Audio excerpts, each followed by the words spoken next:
killer episode for you. Have you ever felt like you're kind of self-sabotaging yourself? You ever had these big dreams, these big desires, these big ambitions, but goddamn, you just can't get out of your own way? That's what we're going to dive into today. To the HPLS podcast. Live, relevant, and high performance information, conversations, and education weekly.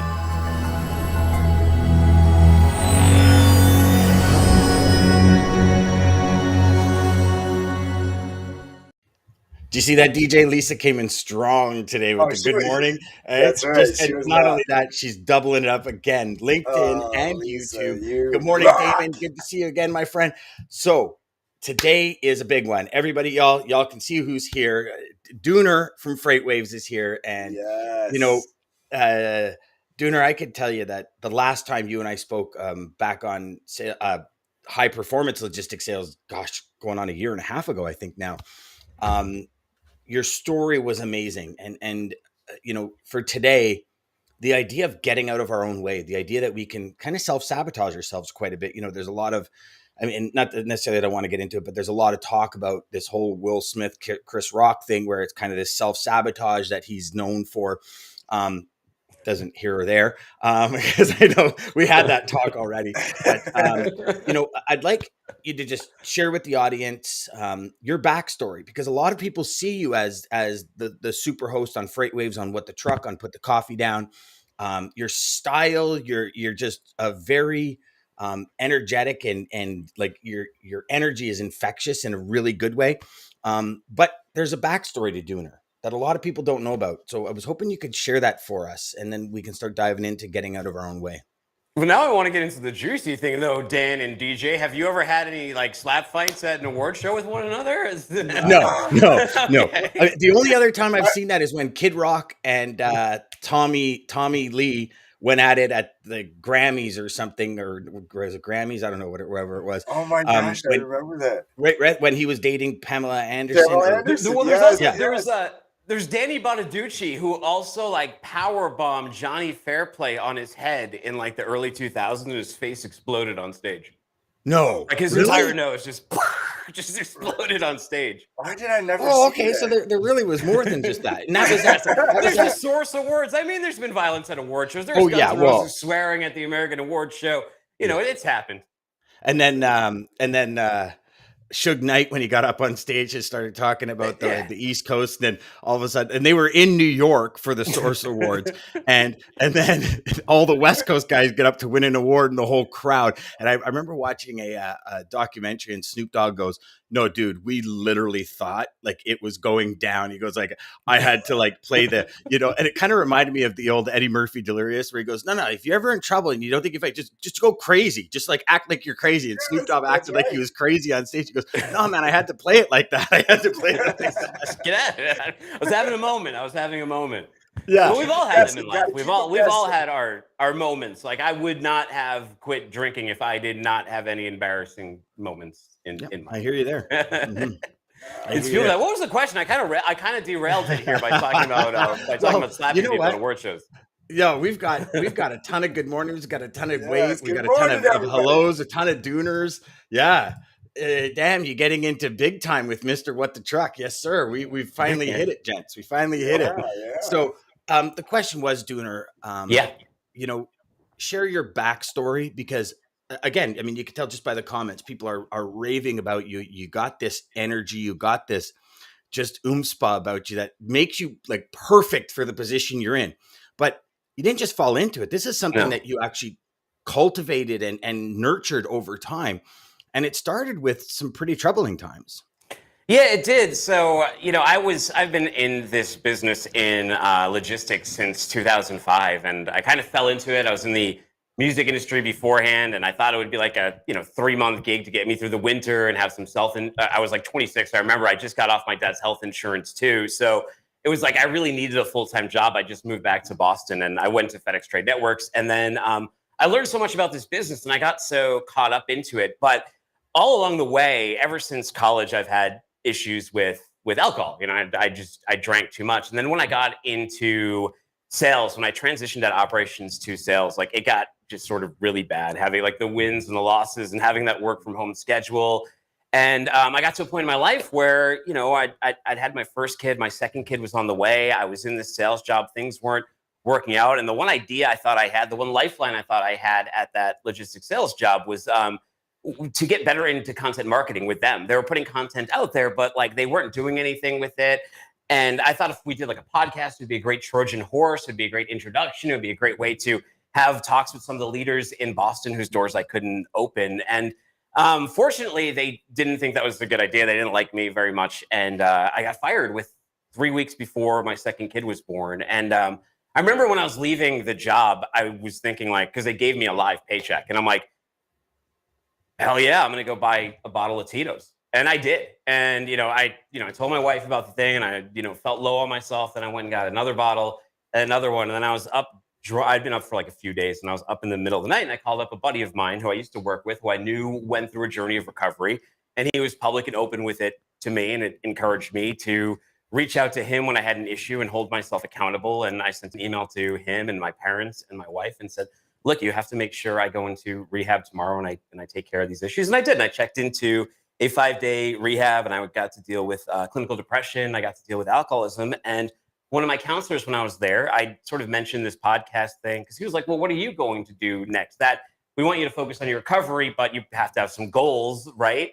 So one of them was like, you know what? I think I'm going to just do this podcast anyway that I was thinking about because then it could be like a living resume for me and I can express some of my knowledge and I can make those same connections I thought would work in sales. And it was rough at first. Like I mentioned, we just had that second kid. I wasn't making any money. Fortunately, my wife was making a little bit, but not very much. We almost went bankrupt, but I built this site, this show called The Shipping Pod up from the ground up. And eventually we got heard by Steve Aborn at Freight Plus. And he hired me to ghostwrite some blogs and eventually make some podcasts. And then he hired me to be their marketing director. I launched their show, Consulting Logistics. And that led me to interviewing Craig Fuller. And then Craig Fuller said, hey, if you want a podcast full time, you need a job down here, come down to Chattanooga. So I came down here and it's actually a really cool week to be having this conversation because so much of what I do now is tethered to that journey and that decision to start the podcast and get into recovery that to me that they're so married. And I always think about this and I think about this job as active recovery.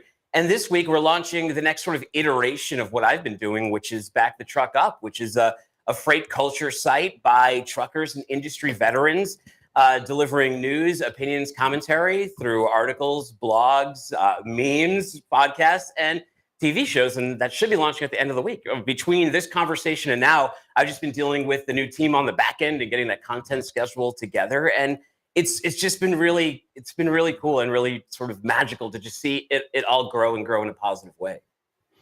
Dooner, that is awesome, man. Yes. Like, oh, awesome. And you know what? A couple of things you said there strike home. Your content schedule, for one. The fact that there was no money, there was nothing, and you said, I'm going to do it anyways.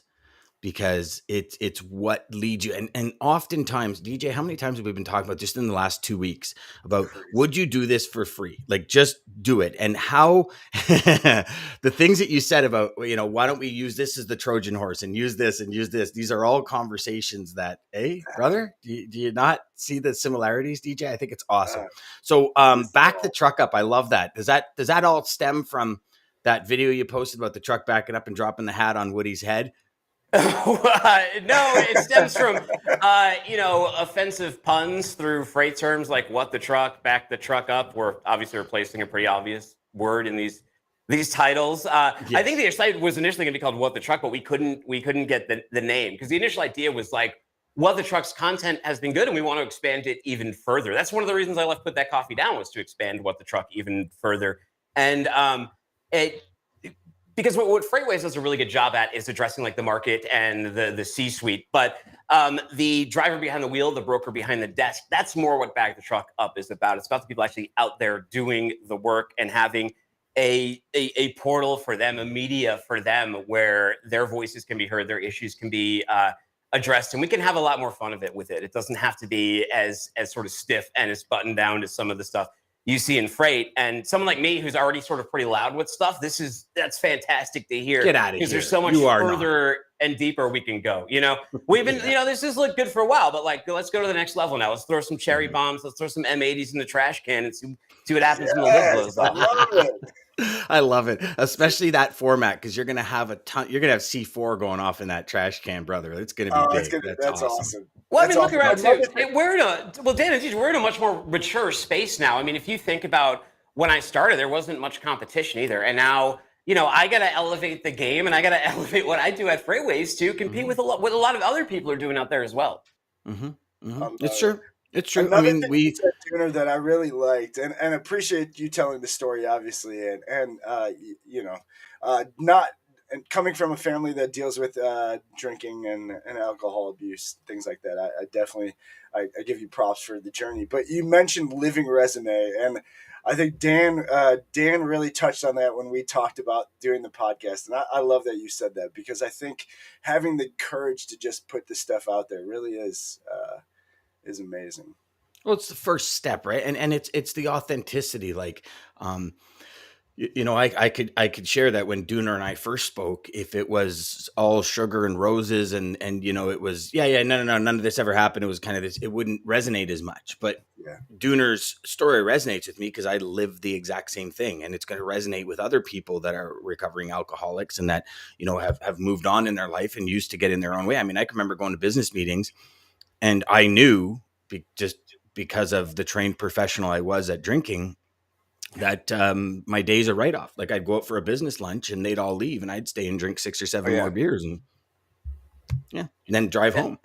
Just can't touch it. I just can't touch it, right? You got to keep the dragon sealed, like way down deep in hell, man. You got to keep that locked in. I don't think what people understand too sometimes is that it's not fun. Like, the last 5-6 years of my run drinking were terrible. Like, I was drinking a lot, but I wasn't getting drunk. I was just feeling sick or keeping myself from feeling sick. It was really deep into the throes of addiction. There are a lot of times you're like, I don't know if I'm going to wake up, and I don't know if I care. And that's when you really have to get that addressed, because you're obviously running dangerously. And when you have the responsibility of kids, especially, that adds just a whole other layer. You have to grow up a little bit. You have to really take on those responsibilities and look outside yourself. But that's been really good for me. I mean, the three greatest things, obviously, we're getting married, having my kids, and then just starting a show, all my babies.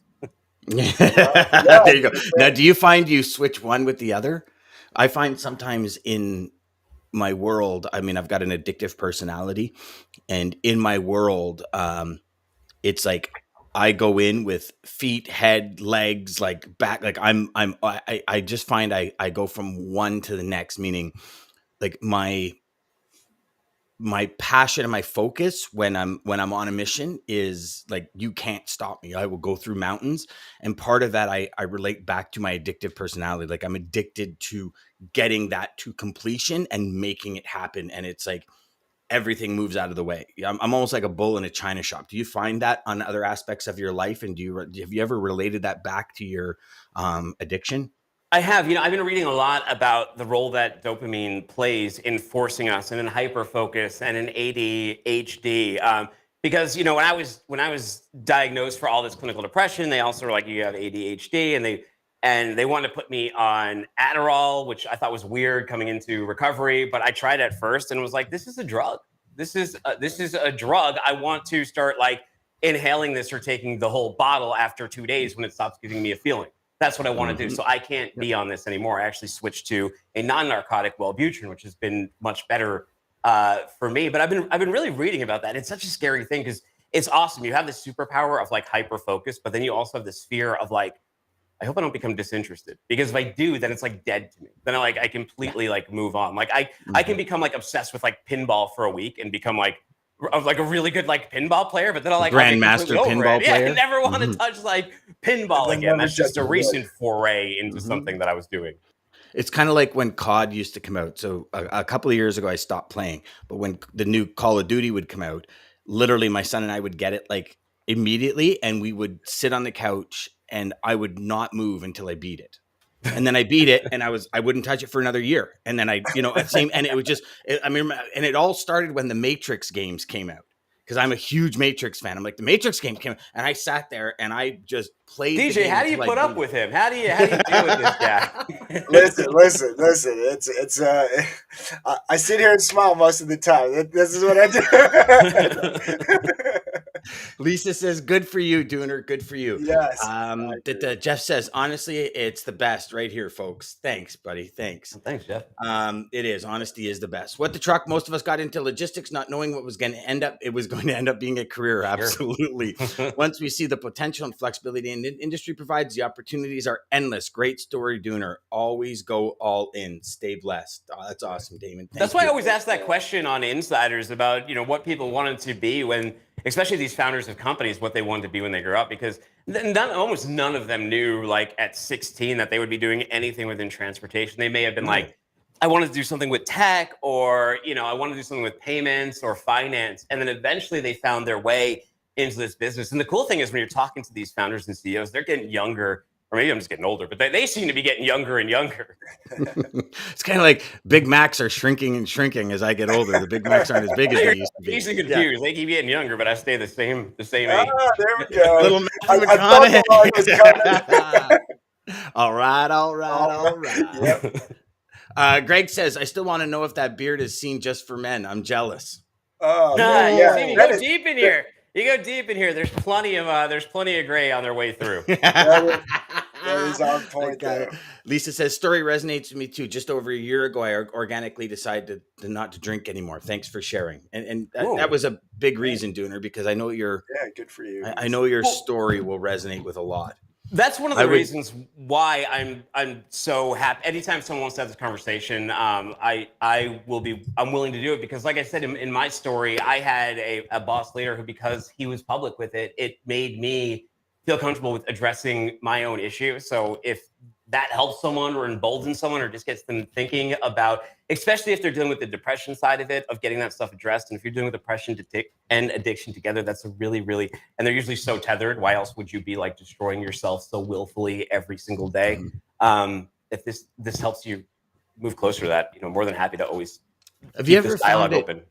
Have you ever found it odd, or maybe you understand it a little bit more than I did, where a lot of alcoholism is to get you away from reality that you're depressed about, but it actually adds to it.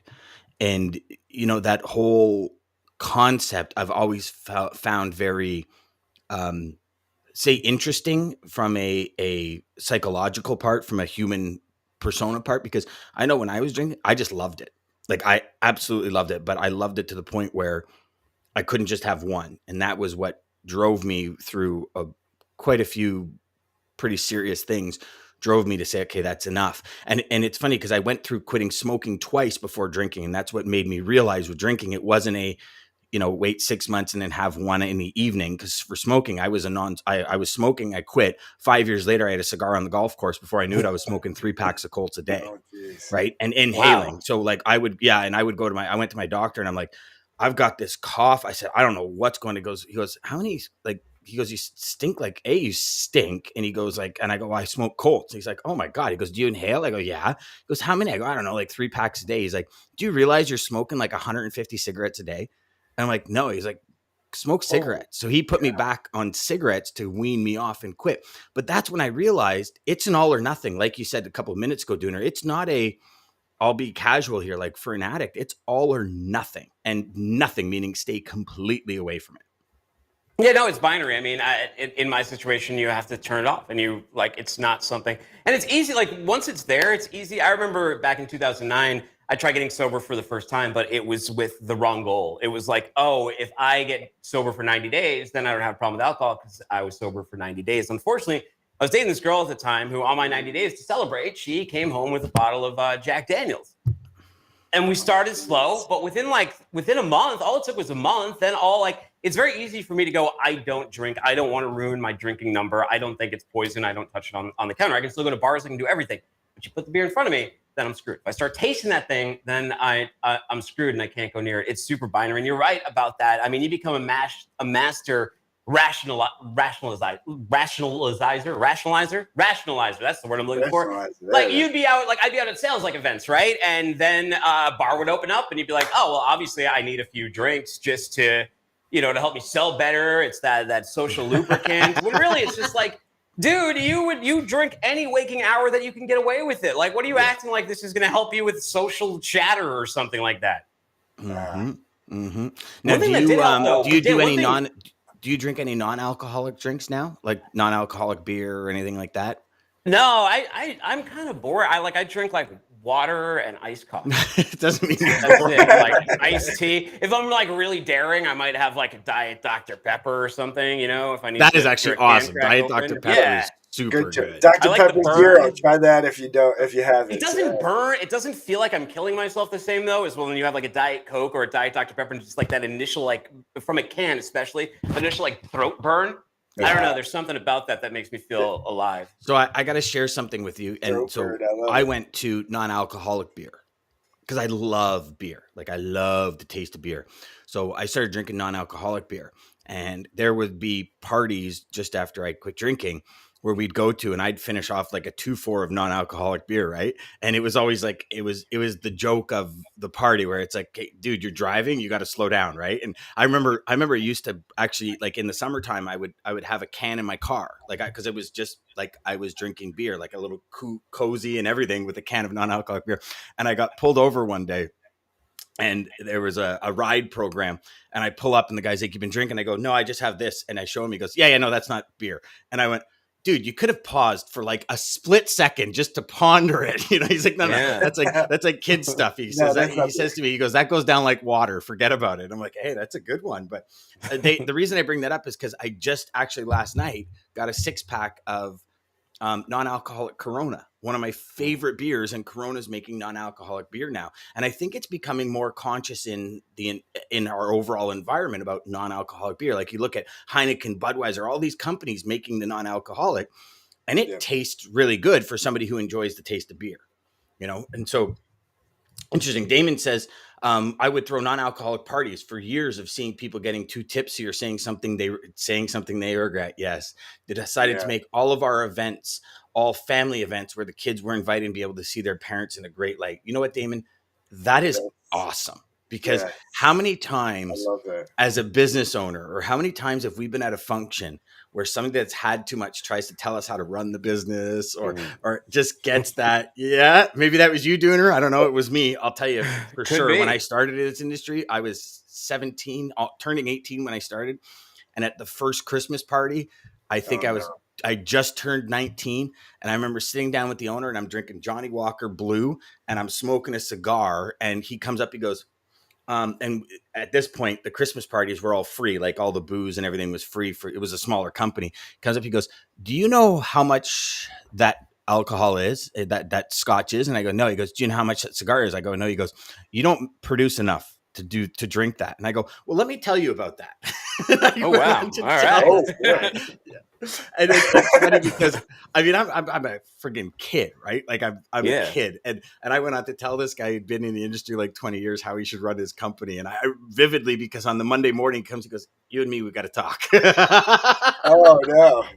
I mean, it's a tough combo for young reps too. A lot of times they get invited to their first conference or something. They haven't been to one in a while. They see the drinks are flowing. It's almost like a wedding sometimes. Each way you look, there can be a shot put in your hand plus a beer in front of you, and you got to be really careful, because when you start getting effed up, you don't remember those social norms that you need. Like, maybe this would be a really dumb freaking idea to challenge my boss on me spending too much money on a super top shelf, whiskey here. Yes. So Dooner, exactly. Share with us, because I mean, you got out of your own way. How would one, if they're not achieving the results they want, if they're having self-doubt, what are some suggestions you would give for people to say, like, listen, here's how you get out of your own way, and here's how you really start to achieve what you want? What are kind of some of where do you start to get to where you want to go, I guess, is a better question. You got to stop.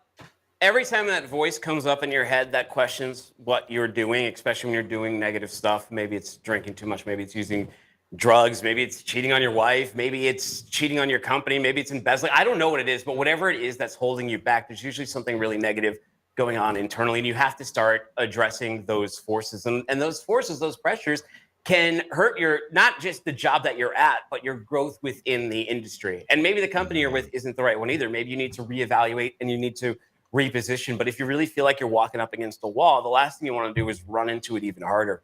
And that's what I was doing for years. The only thing that really helped me was seeking outside help and allowing myself to be vulnerable enough and allow my ego to go down enough to listen to other people and to not be so defensive about everything that was wrong with myself, and actually accept that, okay, you do have depression, you do have alcoholism, and I know you don't want that, and I know that it sucks, but you actually have to deal with it like no one else is going to.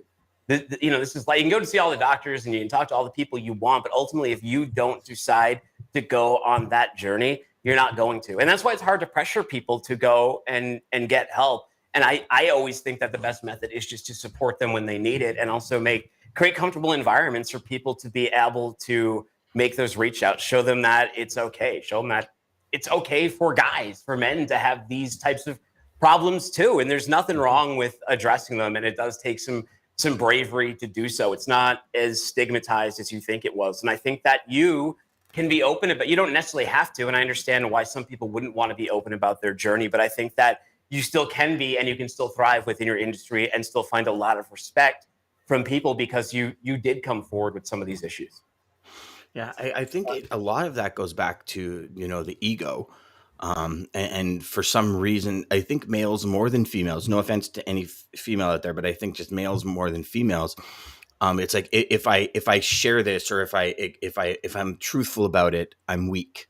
And if I'm truthful about it, people will judge me, or they will not see me in the light, or they, I know I lived that for years. I'm sure we all have. I'm sure most guys have, specifically in like high school and stuff. You bail, you fall. You're like, no, I'm not hurt. I remember playing football. It was like, I was never hurt, but inside I was crying. But it's like, if I show I'm hurt, then, I won't be that tough guy on the line anymore. You know what I mean? But that authenticity, it's actually reversed. And the more authentic we are and the more we share that reality, the more people connect with us and say, oh my gosh, I've been there. I've been there. Yes. Let's level up together. And I think that's where that, collaboration comes in. And I think that's the word for the year. DJ, I remember you saying a couple of weeks ago that collaboration is kind of the key for everything that we do. Yes, and, even Dooner, when you were talking about, going to that other individual that came out, that was collaboration between you and him. And people are always willing to help if we ask. Yes. Yeah.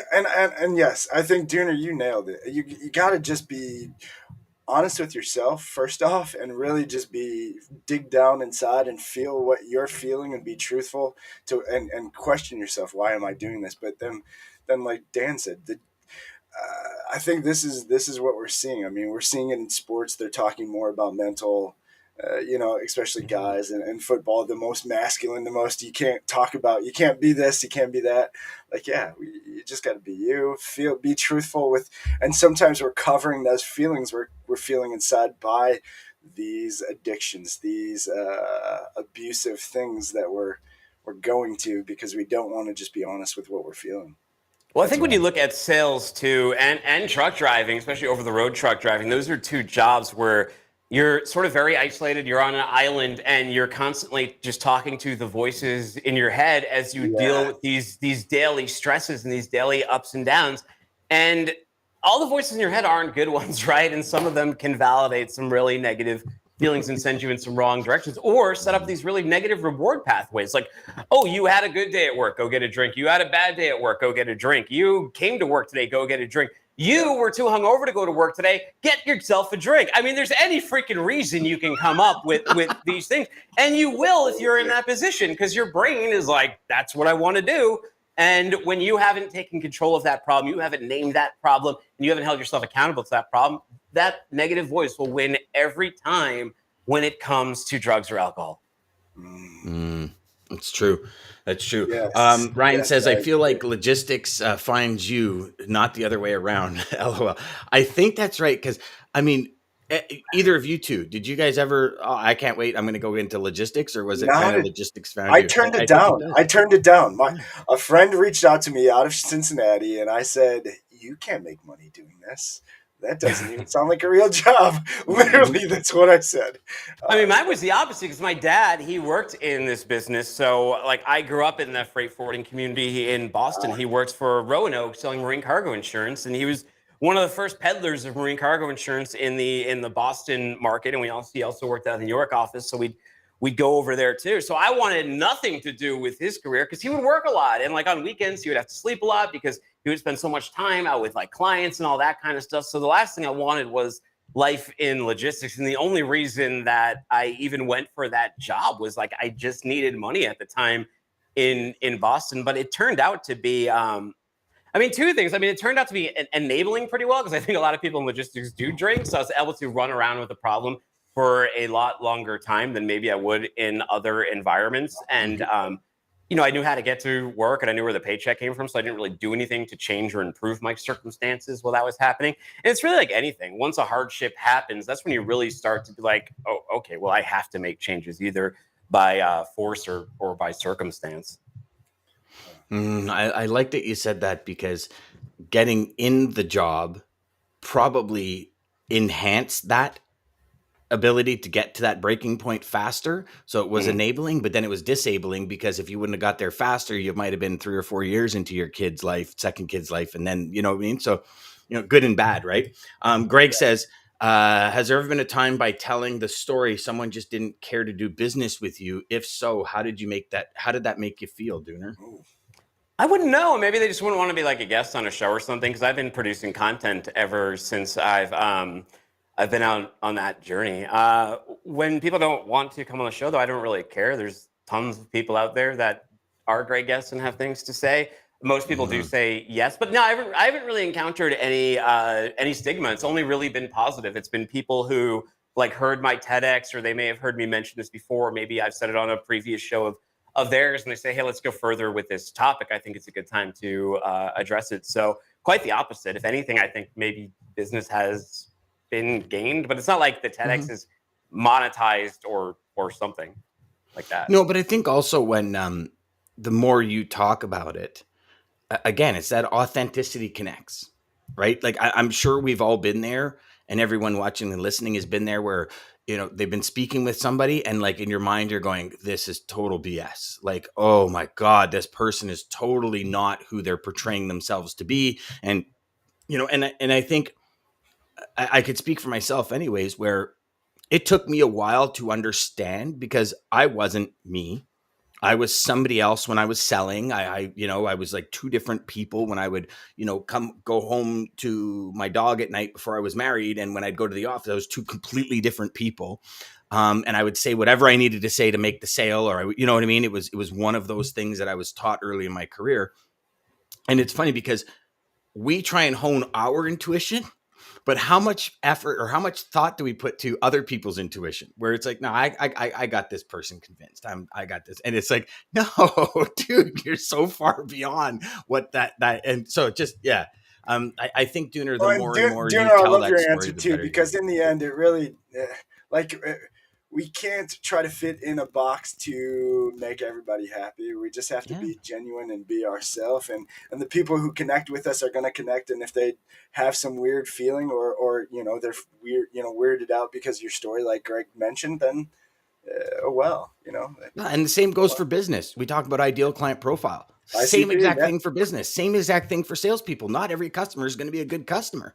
Understand that, identify it. It's just like not everybody you meet is going to be your best friend on the you planet. don't need to force it. There's enough relationships. You don't need to force it. Damon brings up something, and here's can you a question. imagine this? Go. Well, let's but like I guess one thing that I sometimes get into is influencer stuff. I don't know if I've lost deals because of that, but if I did, like that's fine too, because this is sort of part of my identity, and it's something I'm open. And you don't want to deal with people that are going to be that superficial to lose deals because of that, Dooner. I mean, in the end, they're not the people you want to deal with anyway. So it's like there's never any, like in sales, in what you do and everything we do, when it involves bringing other people into our world, there's no failure. And this is my like firm belief. You will never change. No one will ever change. There's no failure, because the people that I want to do business with, the people that are like-minded, the people that want the same goals, the same drive, the same ambition, the same end results, we will always get along with. and we will attract them into our world. And that's why other people attract certain people, and we attract certain people because that's who we want to work with. Those are the people that we surround ourselves with. So, Dooner, anyone that didn't come into your world because of it, you're actually probably better off, because it would have been a pain in your ass to begin with, right? I mean, Dan, you might notice this though. I do think that people, when they do learn that story, they sometimes get a little weird. I had friends who all of a sudden because when we hung out, we would drink, then you get sober and then they don't know how to hang out with you anymore. They don't want to invite you out to the bar. They're like, people drink. And then, you do lose. I'm not going to lie to you. If a lot of your friend network was built around drinking, you might lose some friends and acquaintances where the only thing that you had to keep you together was drinking. And I think even to this day, like there's times when people are going out, they're coming to visit Chattanooga. They don't invite me to go out because they're going to a bar and they think that might be a problem, but it's not at all. Like I'm perfectly fine with going to the bar. But at the same time, hey, you don't want to invite me? I'll hang out with my kids, man. I'll play some Lego Star Wars. That's cool too. Yes. Well, I remember our friend group that we were hanging out with.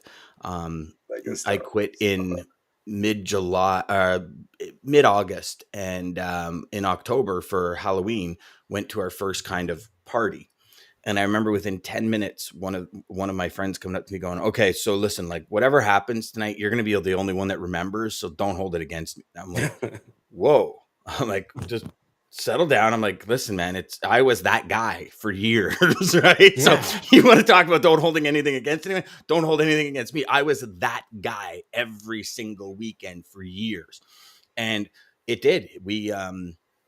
We separated from a major portion of our friend group, and it was mainly me, because I couldn't, when I first quit, I couldn't be in those situations because it was too new to, I needed to heal, I guess, a bit, like I needed to build that barrier.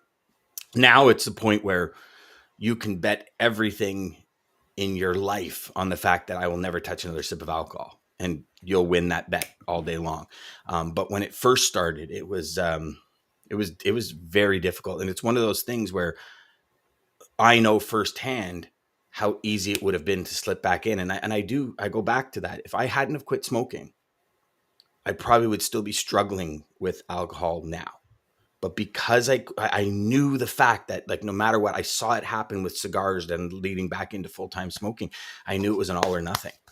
Right. But you're right. There's that friend group, that peer group that disappears, and you have to be prepared for it. I think, G.I. Joe knowing is half the battle, and if we don't know that part, it could cause a lot of, what do they call it?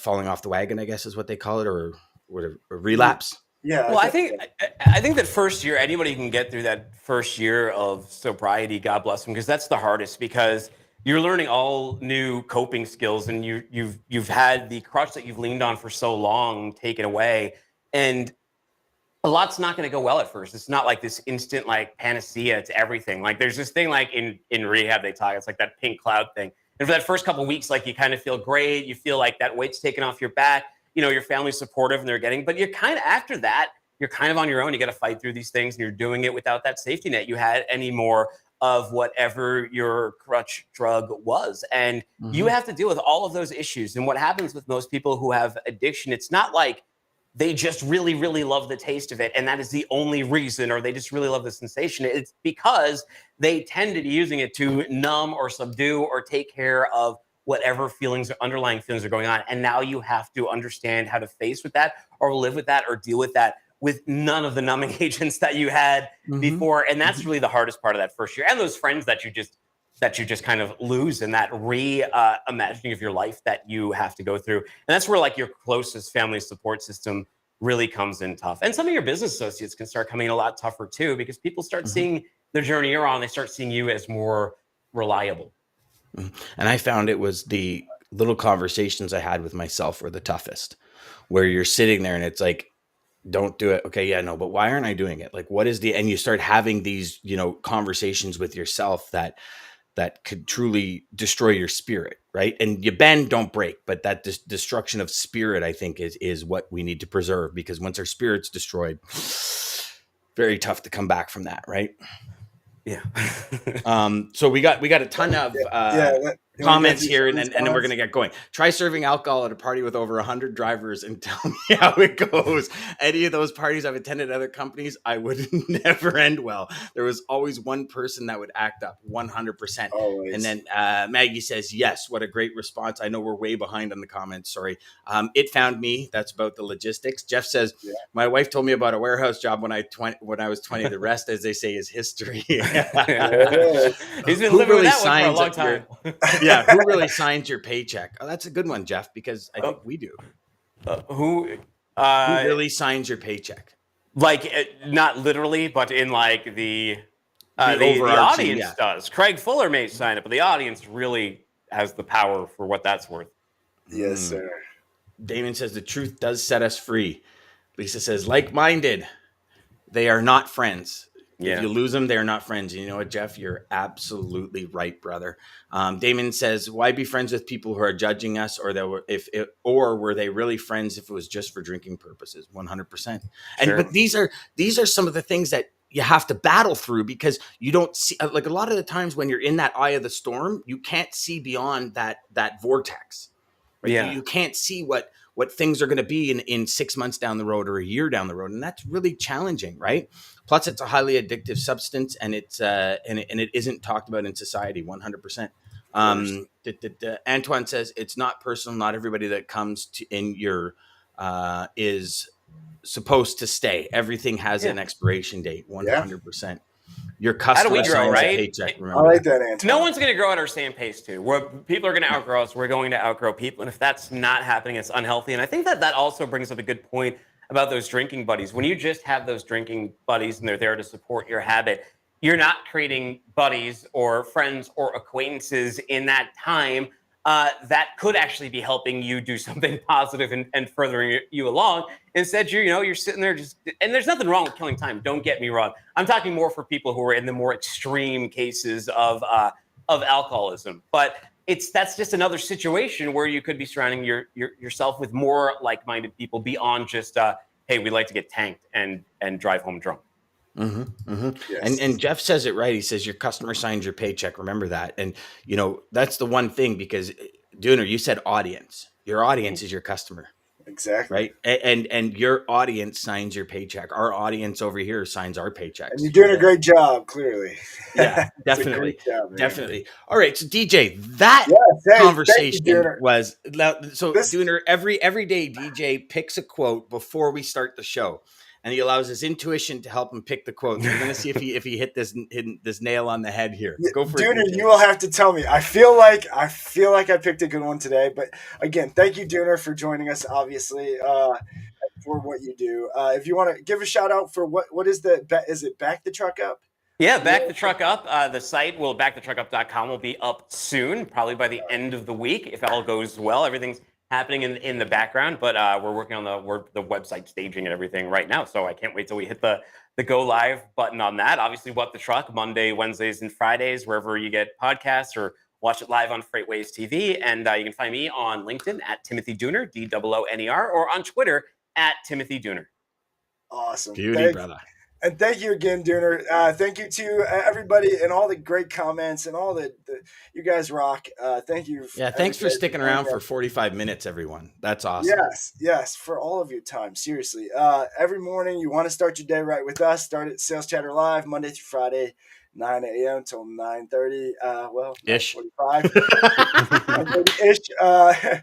Eastern Standard Time to start your day right with us. We do replay these shows if you did miss it.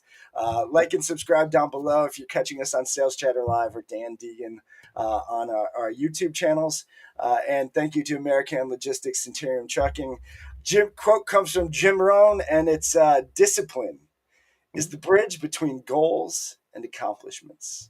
Now, is that from Jim Rome? Is that when he beat up Jim Everett on Rome's Burning in the early 90s? Did he drop that quote right after? Do you remember that? That's like a sports moment right there. Jim Everett punched him in the head, didn't he? He kept calling him I think he did, actually, champion, and he was like, what? And he smashed him in the head. Yes, he did. We started with violence and we're ending with violence. There we go. There we go. To the HPLS podcast. Live, relevant, and high performance information, conversations,